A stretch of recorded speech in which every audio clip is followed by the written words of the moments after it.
Hello student, welcome to the KD classes. Class 11 Physics Units and Measurement. Previous lecture में हमने पढ़ा physical quantities. Physical quantity क्या है, physical quantity कितने types के होते हैं। वहाँ पर हमने पढ़ा दो टाइप्स के होते हैं, एक फंडामेंटल क्वांटिटीज, दूसरा डिराइव्ड क्वांटिटी। तो फंडामेंटल क्वांटिटी जिनकी संख्या 7 होती है वहाँ पर हमने पढ़ाया था। अगर आप वहाँ पे देखना चाहते हैं तो पिछले लेक्चर में आप जाके देख सकते हैं। उसके बाद आपको बता दें, इसमें एक तीसरी क्वांटिटी जो हमने छोड़ दिया था थोड़ा, उसको आप देखेंगे यहाँ पे, सप्लीमेंट्री क्वांटिटी। सप्लीमेंट्री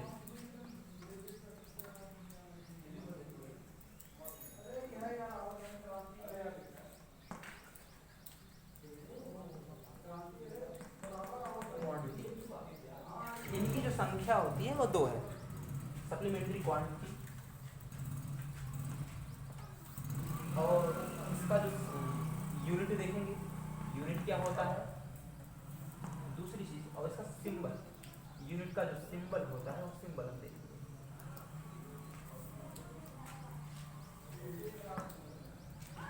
तो सबसे पहला प्लेन एंगल, प्लेन एंगल या एंगल ही हम बात कर सकते हैं। इसका जो यूनिट होता है रेडियन। सिंबल के रूप में इसको रिप्रेजेंट कर सकते हैं रेडियन। दूसरा जो यूनिट होता है, क्वांटिटी होता है सप्लीमेंट्री में, वह होता है सॉलिड एंगल।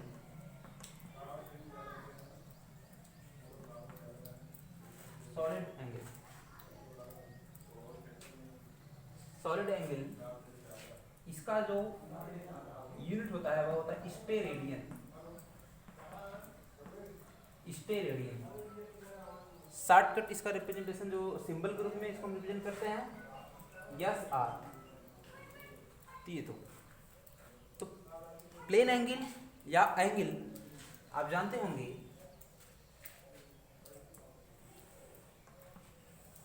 दो लाइन के बीच का जो एंगल होता है वही एंगल होता है प्लेन एंगल। जैसे दो प्लेन है, एक प्लेन, इन दोनों प्लेन के बीच का जो एंगल होता है, दोनों प्लेन के बीच का जो एंगल होता है तो वो प्लेन एंगल। इस प्रकार से थीटा, अगर इसकी बात करें, इसको हम अगर यहाँ से मिला दें, एक आर्क जो बनेगा, इसका डिस्टेंस हम मान ले रहे हैं सो दैट यहाँ से दूरी r हो जाएगी। ये डिस्टेंस हम मान ले रहे हैं ये। अगर इसको पूरा कंप्लीट रोटेशन करेंगे तो एक सर्कुलर बनेगा।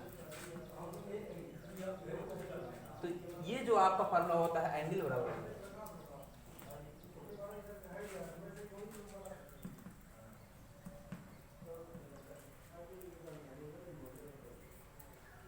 Length of r upon radius, तो लेंथ ऑफ आर क्या हो सकता है यहाँ पे आप देखेंगे। लेंथ ऑफ आर हमने सपोज किया एल, रेडियस क्या है आर, एंगल आपका थीटा हो जाएगा एल अपॉन आर। तो ये जो आएगा वैल्यू रेडियन है। ये चीज, जैसे अगर इस सेंटर पे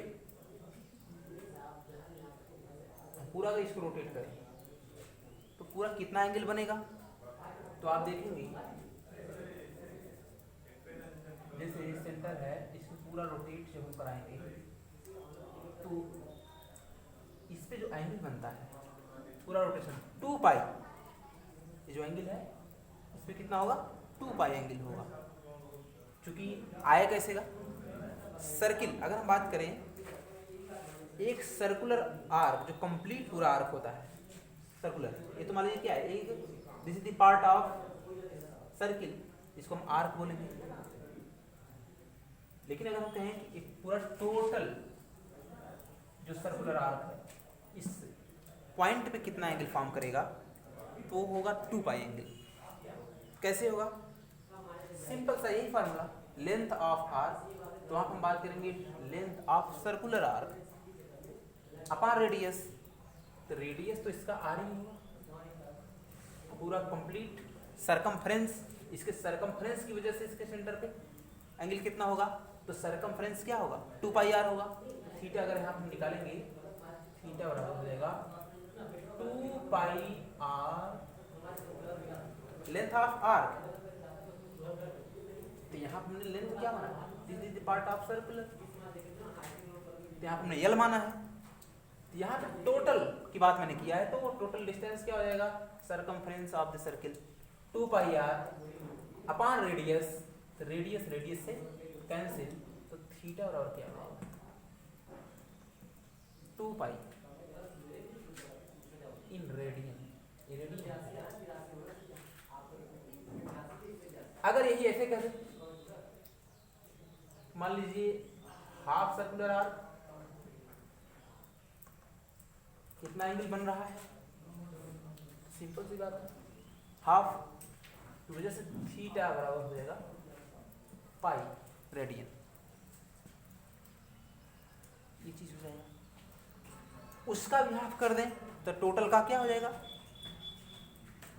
तो चौथाई भाग, टोटल का चौथा भाग अगर इसका भी हम हाफ करेंगे तो टोटल आर क्या हो जाएगा, फोर्थ पार्ट। अगर इसकी बात मैं करूँ, इसकी बात, तो फोर्थ पार्ट होगा। तो फोर्थ पार्ट यानी एक प्रकार से यहाँ पे एंगल हो जाएगा 2 पाई टोटल, उसका फोर्थ पार्ट, तो आप करेंगे तो आएगा pi by 2 radian.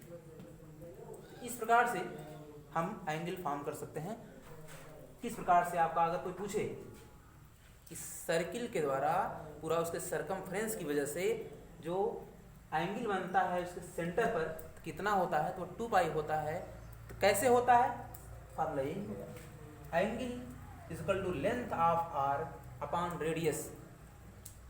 Length of arc यानी टोटल अगर लेंथ की बात करेंगे तो होता है 2 पाई आर, जो कि circumference of circle, upon radius, radius हमने लिखा, तो आर आर से कैंसिल, आर आर से कैंसिल होगा तो थीटा बराबर 2 पाई। तो ये अपने आप में बहुत ही इंपॉर्टेंट है कि सर्किल के सरकमफ्रेंस द्वारा उसके सेंटर पे जो बना एंगल थीटा बराबर 2 पाई होता है। हाफ सर्किल की बात करें, हाफ सरकमफ्रेंस सीधा सीधा 2 से हम क्या कर देंगे, डिवाइड कर देंगे तो पाई आ जाएगा।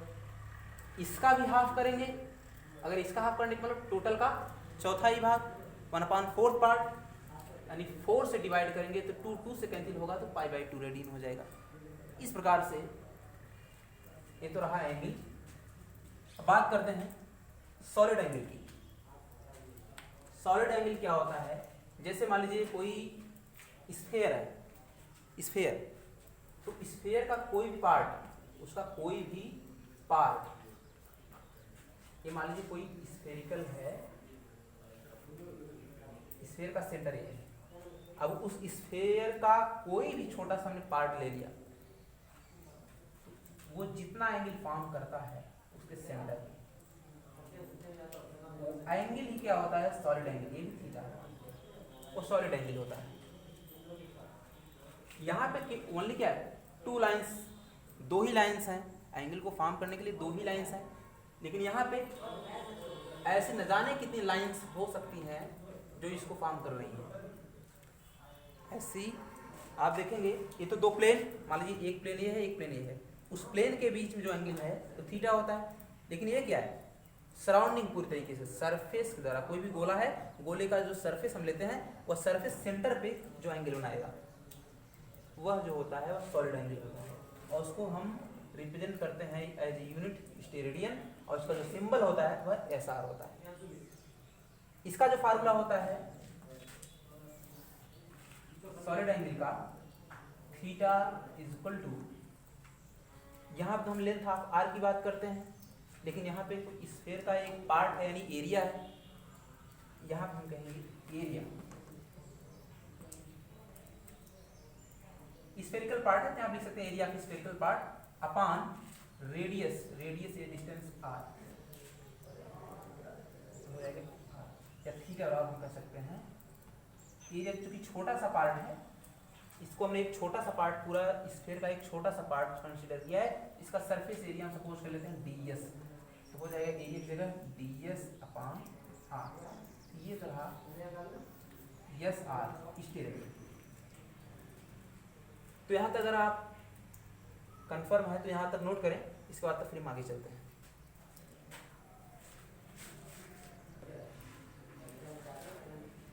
अब आप देखेंगे system of unit. System of unit होता क्या है, जिसमें क्या होता है कि फंडामेंटल क्वांटिटी और डिराइव्ड क्वांटिटी को मेजर करते हैं। कितने ढंग से मेजर कर सकते हैं, यानी उसके कितने टाइप्स के यूनिट हो सकते हैं, उसके बारे में पढ़ेंगे। और क्या है, एक सेट है, it is a complete set to measure fundamental quantity and derived quantity. तो आप देखें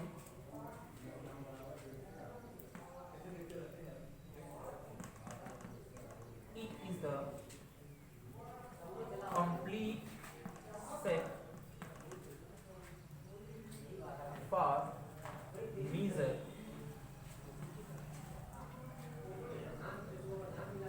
all kinds of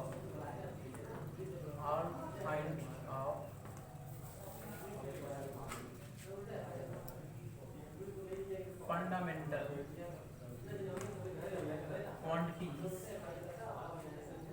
fundamental and derived quantities।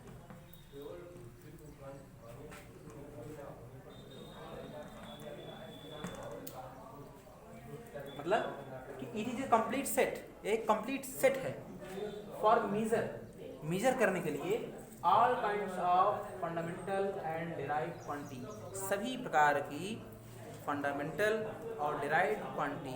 Fundamental का हिंदी मीन्स होता है मूल राशियां, और डिराइव्ड का व्युत्पन्न राशियां। इससे पहले हमने बताया था आप लोगों को डिराइव्ड क्वांटिटी मतलब क्या है, डिराइव्ड ली गई है, किससे ली गई है, अर्थात फंडामेंटल क्वांटिटी से, यानी derived quantity depend on fundamental quantity. तो और फंडामेंटल क्वांटिटी अपने आप में क्या होती है, यूनिक होती है, इनका एक अपना रिप्रेजेंटेशन होता है, इनको हम किसी के टर्म में रिप्रेजेंट नहीं कर सकते हैं। तो ये होता है सिस्टम ऑफ यूनिट जो है। पहले आया था सीजीएस सिस्टम, सीजीएस सिस्टम पहला। दूसरा है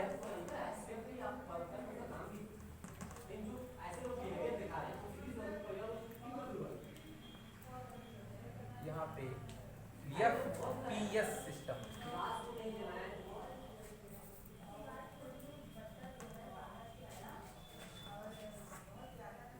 एमकेएस सिस्टम, एमकेएस सिस्टम। तो लगभग 1971 से पहले, 1971 से पहले ये तीन प्रकार की एक मापन के लिए जो प्रणाली तय की गई, यानी सिस्टम ऑफ यूनिट, वह था सीजीएस, एफपीएस और एमकेएस। सीजीएस जो सिस्टम है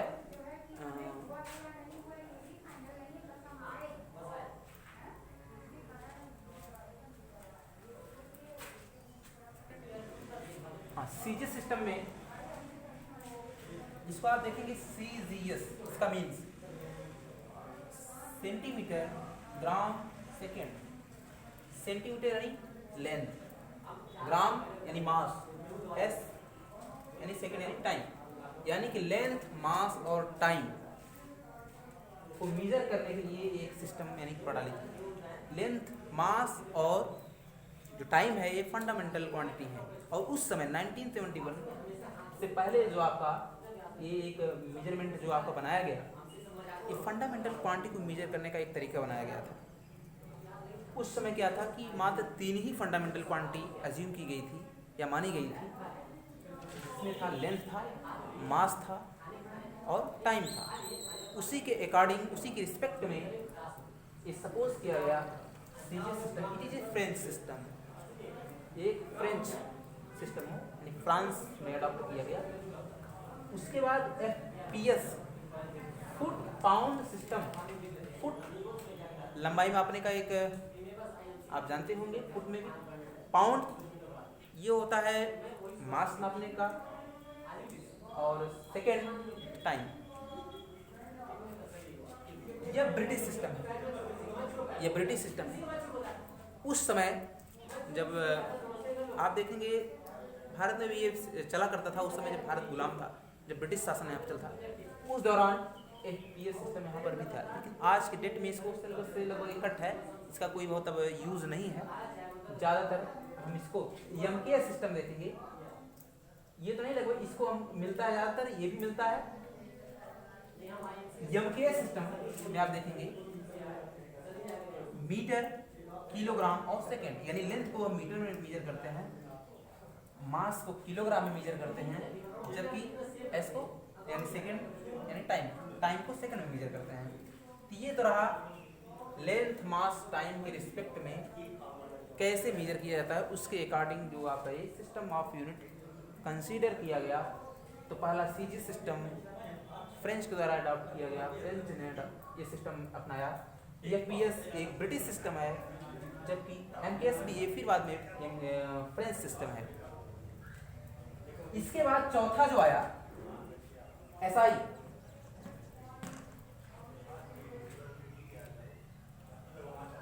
international of system. SI system of unit जो आपने यूज किया, क्या होता है कि ये सिस्टम ऑफ इंटरनेशनल या इंटरनेशनल ऑफ सिस्टम, तो उसमें जो होता है एसआई में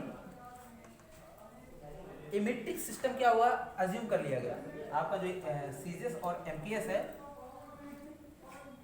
मीट्रिक सिस्टम इसमें अडॉप्ट कर लिया गया, और बाद में उसमें और कुछ भी अमेंडमेंट हुआ, और कुछ भी क्वांटिटी और आई, फंडामेंटल क्वांटिटी मेजर करने के लिए, जिसमें जिनकी संख्या 7 अचीव हो गई।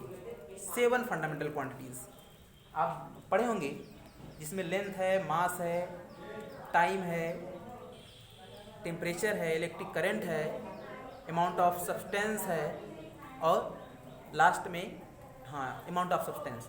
एक था ल्यूमिनस इंटेंसिटी करके कैंडेला, तो उनको इस प्रकार से एक अमेंडमेंट करके और भी कुछ physical quantity I as a fundamental के तौर पे, जिनकी ज़रूरत बाद में पड़ी। तो उसका एक मॉडिफिकेशन, मीट्रिक सिस्टम को मॉडिफिकेशन करके फिर लिया गया एसआई सिस्टम, जो कि सबसे प्रॉपर है और इंटरनेशनली एक्सेप्टेड है। तो एक सिस्टम ऑफ इंटरनेशनल ये चीज़ है, या इंटरनेशनल सिस्टम ऑफ यूनिटिज्म कर सकते हैं, इसको कर सकते हैं इंटरनेशनल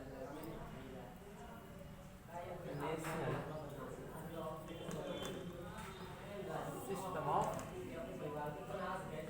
यूनिट। ठीक है, आज बस यहीं तक, आगे फिर हम अगले लेक्चर में आपसे मिलेंगे। तब तक के लिए थैंक्स सो मच।